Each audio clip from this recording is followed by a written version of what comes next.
Les fibres sont des composants des parois végétales qu'on va trouver sous forme de polymères ou d'oligomères qui sont des glucides complexes.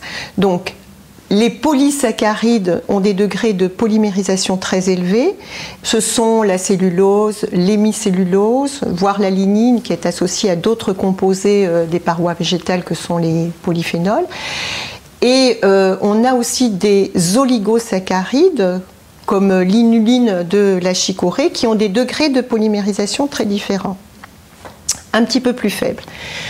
Alors, quand on est en nutrition, on travaille plus sur la solubilité dans l'eau des fibres, avec des fibres insolubles comme la cellulose, l'hémicellulose, et des fibres solubles comme les pectines qu'on va trouver, par exemple la pectine des agrumes, dans la pomme et dans d'autres fruits également.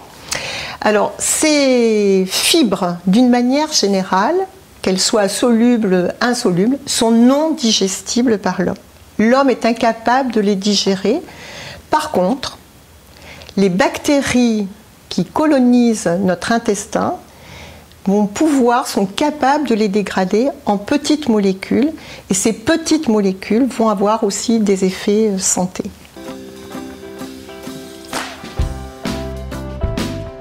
Alors, dans notre alimentation, les sources les plus importantes sont les céréales et les fruits et légumes. Alors, les céréales, pain complet essentiellement, tout ce qui est céréales complètes, les pâtes complètes, le riz complet, donc sont des sources très intéressantes et contribuent largement, majoritairement aux apports nutritionnels conseillés en fibres qui sont de l'ordre de 25 grammes par jour. Il faudrait aller jusqu'à 30 grammes par jour. Les fruits sont une source excellente aussi de fibres, qu'elles soient solubles et insolubles. Par exemple, la pomme, la poire, les agrumes, les petits fruits rouges. Il y a quelques fruits aussi qui sont intéressants. Ce sont les fruits séchés, pruneaux, abricots secs, qui sont intéressants et qui contribuent dans notre alimentation. Et puis, à côté des fruits, bien sûr, il y a les légumes qui, quand on en consomme quotidiennement, sont intéressants aussi pour leur contribution en fibres. Mais on sait que l'artichaut, la chicorée, par exemple, sont des sources d'inuline qui sont aussi très intéressantes par rapport à notre santé.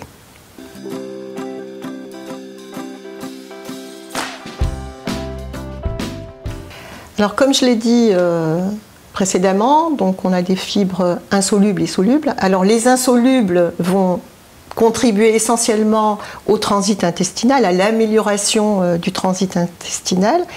Elles ont la capacité aussi de mieux retenir l'eau, donc favoriser en fait le volume des fesses et donc éviter tous les problèmes de constipation. Et puis les fibres solubles, elles agissent à différents niveaux dans notre organisme, dans notre tube digestif, au niveau de l'estomac, au niveau de l'intestin. Et elles ont la capacité, par des processus un petit peu compliqués, mais de diminuer l'absorption des lipides et des glucides.